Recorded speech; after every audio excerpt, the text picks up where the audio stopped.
Welcome to TechMind, your source for all things tech.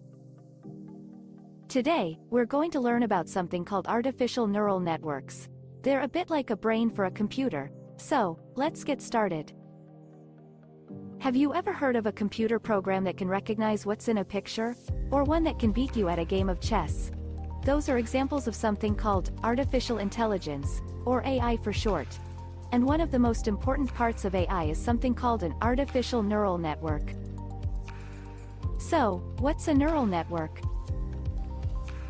Well, imagine you have a bunch of tiny computer programs that work together like the neurons in your brain. Each one of these little programs is called node. When you put a bunch of these nodes together, they form a layer in the neural network. As information goes through the network, each node does a little bit of work on it. Just like how your brain processes information. And by combining the results from all the nodes and all the layers, the neural network can make decisions, recognize patterns, and do all kinds of other cool things. But how do we teach a neural network to do something? That's where the training comes in.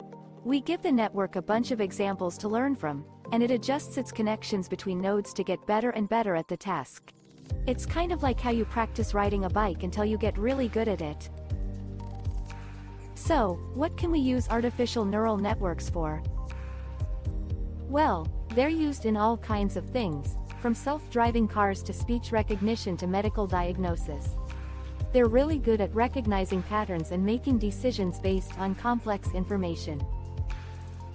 And that's it for today's TechMind video. We hope you learned something new about artificial neural networks. If you have any questions or comments, feel free to leave them in the comments section below. Don't forget to subscribe to TechMind for more exciting tech content, and hit the notification bell to be notified of our latest videos. Thank you for watching, and we'll see you in the next one.